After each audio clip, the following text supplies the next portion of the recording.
never been done before. We the people tell the government what to do. It doesn't tell us. We the people are the driver. The government is the car. And we decide where it should go and by what route to do. We the people are free. And I hope we have once again reminded people that man is not free unless government is limited.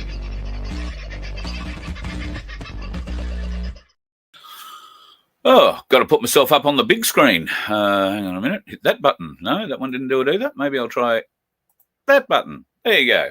Moves all around the place. How are you this morning, folks? Probably should have turned the light on. Maybe I'll find one down here between my legs. The weirdest things.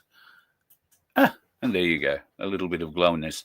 How are you this very fine day? If you're keeping an eye on the gold and silver markets, you've probably woken up this morning to a little bit of a shock. There's been a bit of a jump in the price of precious metals overnight. And just waiting for Michael from Ainslie Bullion to log in and join us for a little bit of a chat about it. I can tell you that the spot price for gold at the moment is $4,749.31. I think that I can't remember exactly what it was last night when I mentioned in the show, but I want to say it's gone up near enough to $100 an ounce overnight. And the silver spot price at the moment is $53.80. And that's gone up over $1 overnight since the end of the show last night. I want to say it was $52.60 something last night, maybe. So, look, it is moving along. If you have some questions, please put them in the chat now. Michael's just running a little bit late, so we're just waiting for him to log in. Once he's done that, we'll obviously get into it a little bit, but a little bit deeper. $54, yeah, Sab, pretty happy about that. Not a bad sort of a deal at all. And if you happen to have a bit of it, then every little bit counts, as they say. So I can't remember. We did get up to $55 a little while ago, didn't we? Recently, from memory. The other thing to watch is over here. Actually, I'm sharing not sharing a screen with you at all. Let me share a different screen with you. Share that one instead and put that up. If you look over the right-hand side of the screen, underneath that yellow box that says charts and prices, gold/silver 88.27. That is the gold-silver ratio. You see the arrow beside it is pointing down. This means that it takes 88.27 ounces to buy an ounce of silver to buy an ounce of gold. That ratio is on the trend down. In fact, only a couple of days ago, it was over 90. In fact, at 92. So it has considerably dropped back in the last couple of days. That is a number to keep watching because that will tell you how silver is leveling the price of gold. So keep an eye on that number, and ainslebullion.com.au is the place where you can just click, and on their front page, pretty much any page you click on, the ticker there runs across the top. That is updated, I want to say, every 15 seconds or so. But here looks like Michael's starting to come in now. Yeah, so we'll find out for sure exactly how long it takes to update, but I'm pretty sure if it's not every 15 seconds, it's every minute or so. Without further ado, now that he's managed to set up his microphone, I'm sure that's the issue. Good morning to Michael Engeman from Ainslie Bullion. Michael, I hope you can hear me okay. Just will be with you in 1 second. I've just got to set this up correctly. Can you hear me, Carl? I can, beautifully. Oh, that's better. Yeah, you're coming through loud and clear now. I couldn't hear you. I could see you moving your mouth. That doesn't mean you're talking at all, does it? No, some might not just say that's a better way to watch me without any of the sound. They don't hear some of the shit I talk about. Mate, exciting day today. I've woken up this morning and my ounce of silver has gone up at about $1.60 overnight, I think. I didn't really take a good look at the price last night before I went to bed, but $53.80 the silver spot price at the moment, showing on the Ainslie Bullion ticker. And I was just talking to folks before you got in about the gold silver ratio. That's at 88.27 27, and the trend is down. Do you want to explain why that's an important number? Yep, I will. I'm just, why have I got such a blurry, I look very blurry, is that right? No, you've got your background go. blurred. There you go. Now you don't. Now I'm not. That's just very annoying. So, righto, let's have a third crack at this, Carl, because that was very annoying. So Yep, you were that's talking all to me about your silver going up overnight. Gold's gone up overnight. I mean, we're pressing 3,000 US with gold. You know, and Yeah. obviously nearly $34 US on silver, which is just, you know, being the Aussie dollar's still very much the same. What is it, sitting at around 63 or 62 and a half or thereabouts? Yeah, it's it's fantastic for anyone that's got the asset here in this country at the moment. So today is a great day to go buying bullion, one way or the other, gold or silver or anything else that you feel. And there is platinum there too. Platinum's on the up as well. Everything seems to be rising. Yep. And you look, I think it's not just metals. If you look across commodities as well, they're all doing well. So I think this is just an illustration that when times are, you know, what we're experiencing with S&P having a pullback, and we'll get to that a bit later, but you know, these pullbacks aren't uncommon. And if you we'll get to that in a minute, but yeah, yep. I think that these are the safe havens that we talk about. Metals are safe havens where people revert to in times of uncertainty. We've spoken about this several times. Lots of presentations that we do, we always refer to the uncertain times, and I think it's fair to say that, you know, the times that we're in right now, countries are going back to a little bit more sovereignty with regards to, you know, worrying about their own backyard. Well, apart from Australia, but worrying about their own backyard than others, and metals do well. So yeah. So you referred to the S&P. There's been carnage on the markets there for the last couple of days, hitting new 100-day lows every day.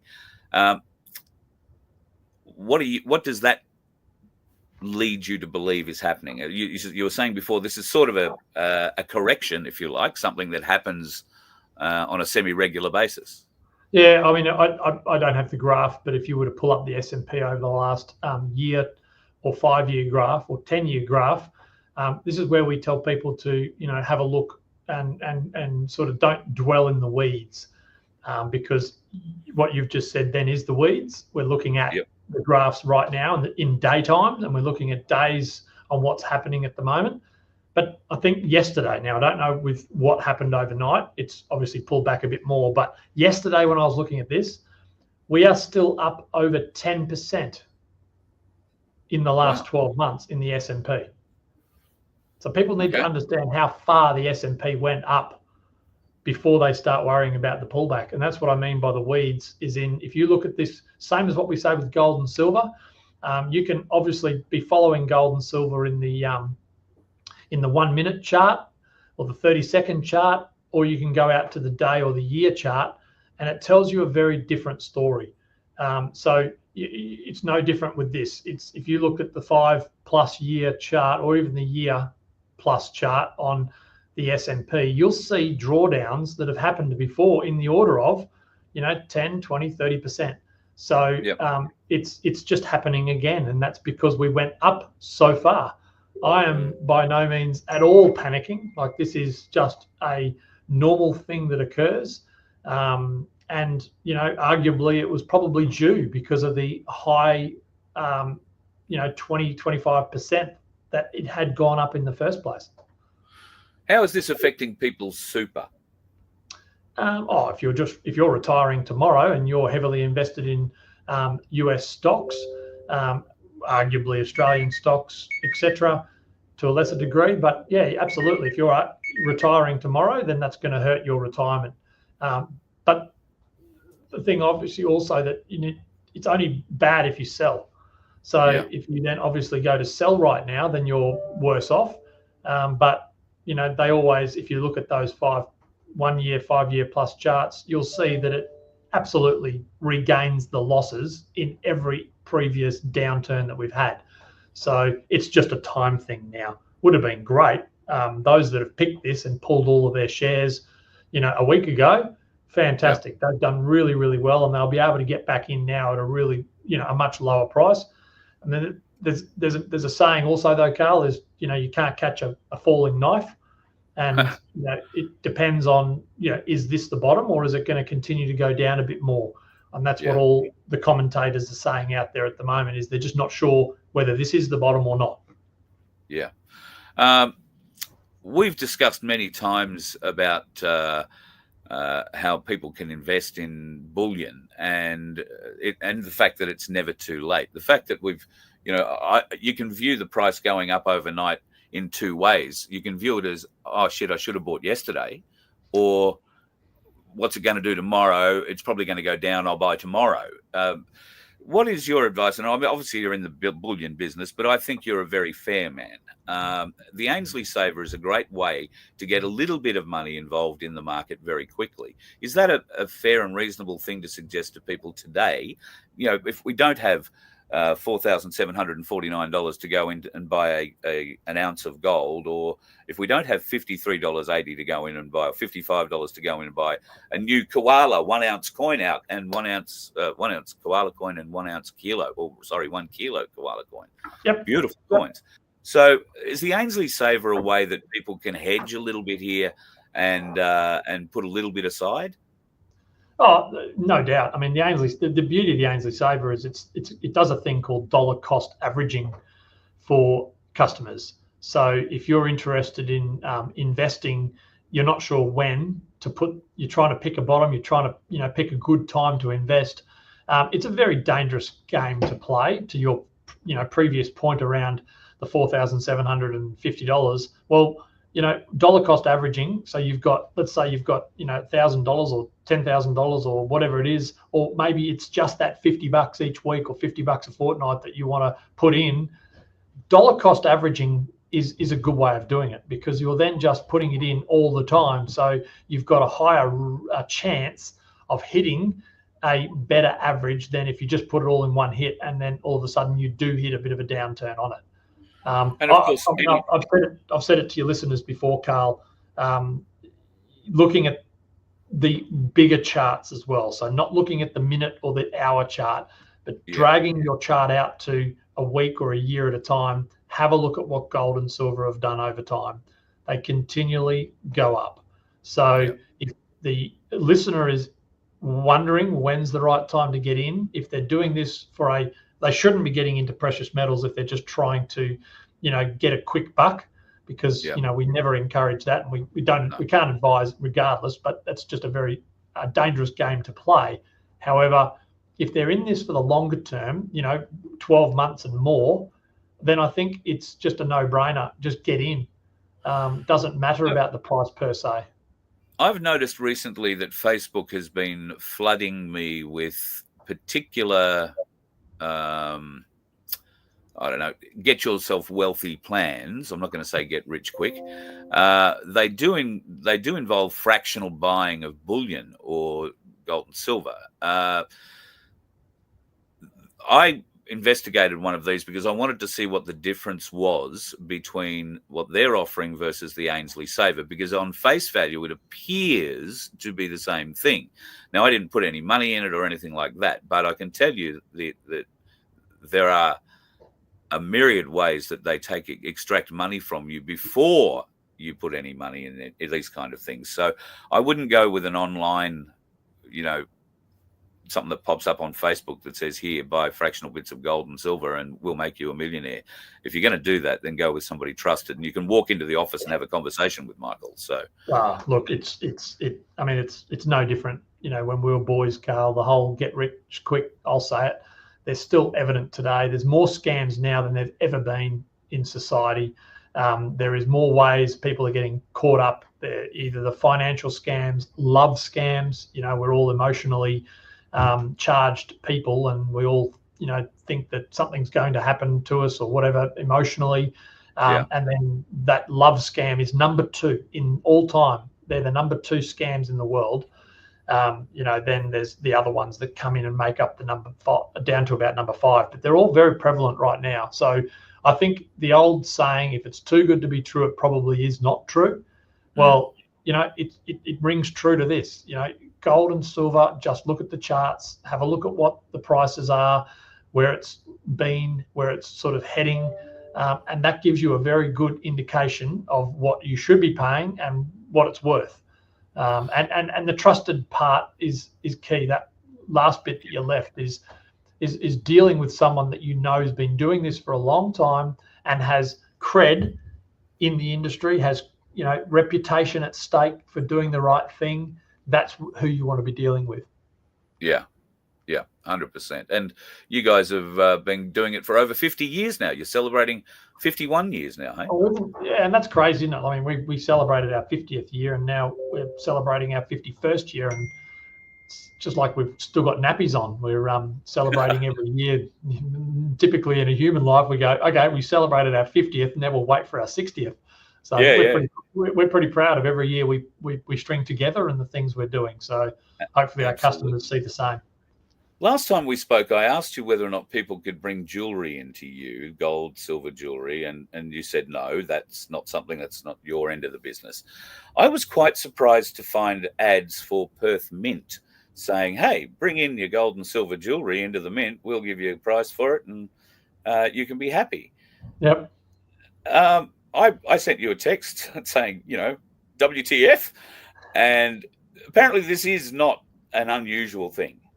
No, it's not, Carl. And, I don't wear jewelry, so apart from a wedding ring that, needs to stay on my finger for now. Yeah. And it's not an uncommon thing. All the refiners around, there's many of them. That's some of their bread and butter is made up in jewelry refinery. So right.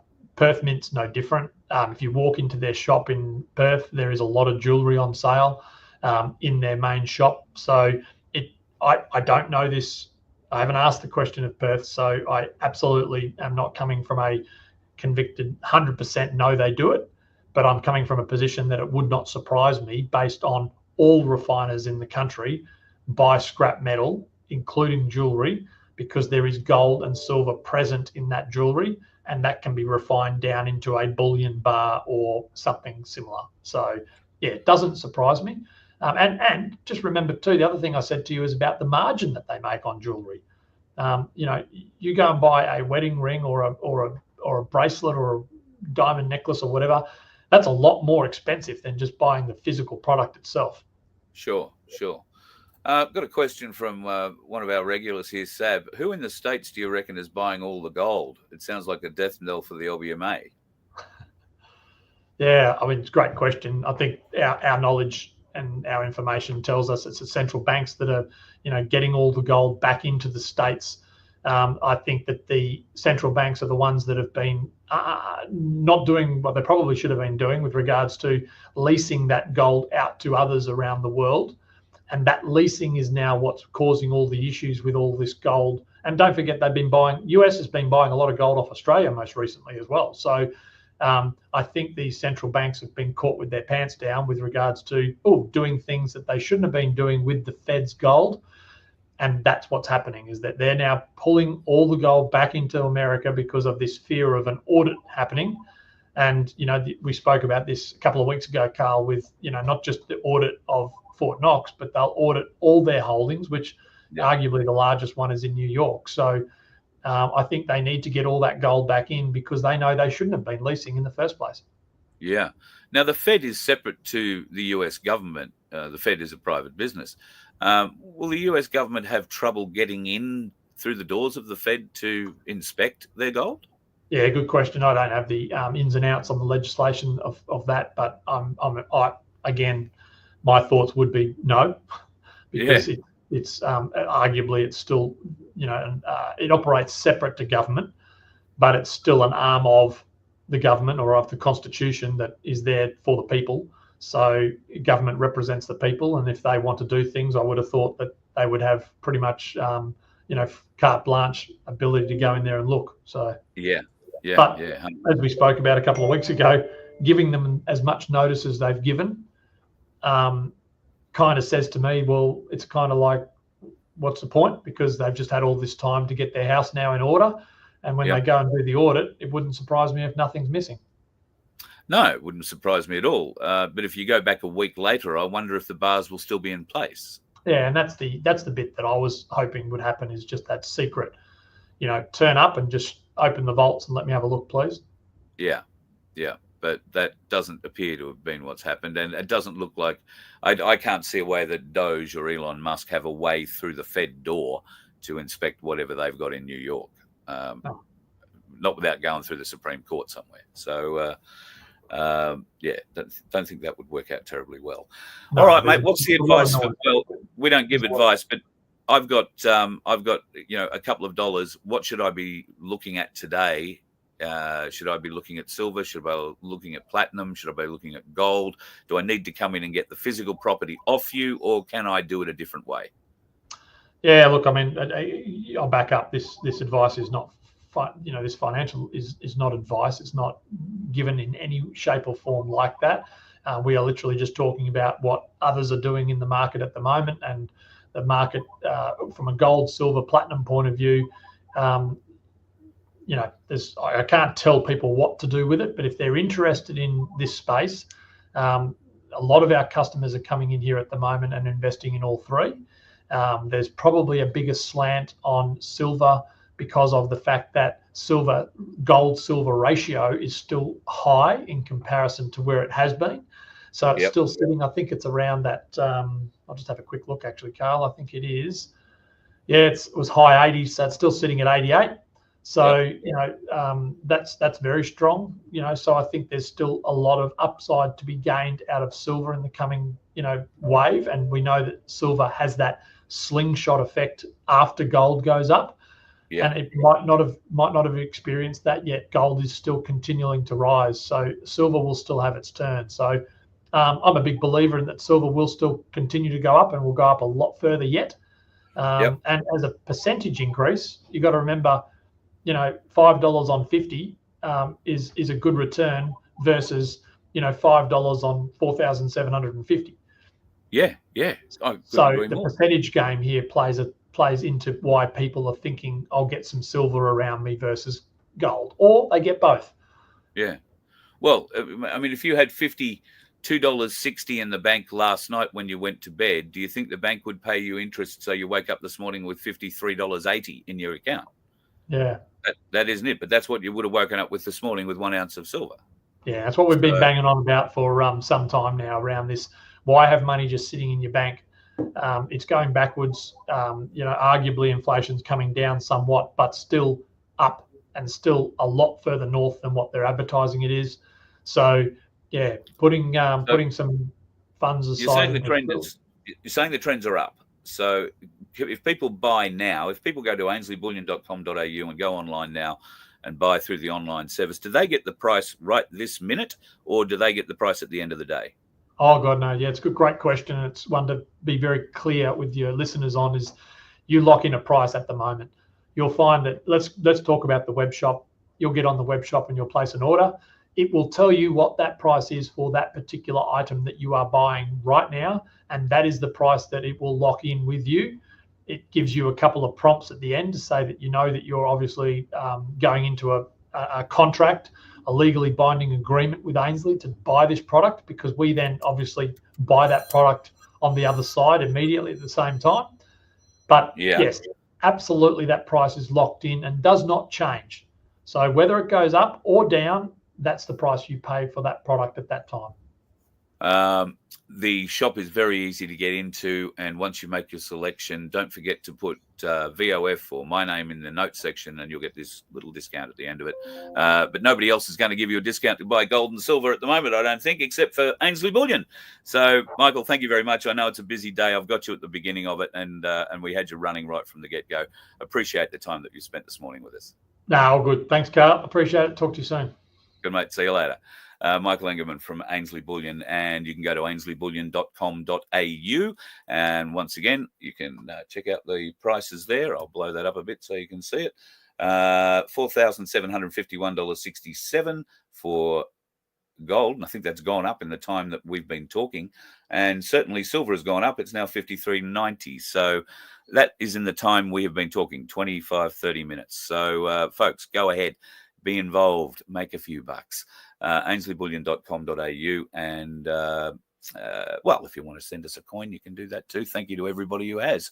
There are a few. Occasionally when I wander into Michael's office, he says, oh, somebody left something for you. And there's a 1 ounce coin there somewhere. So to all of you who've done that, I really appreciate it. I mean, I don't have a stack of coins this big, don't think that. But for those of you that cared enough, really appreciate it. And the Ainslie team pass it on every time I'm in town. So thank you very much.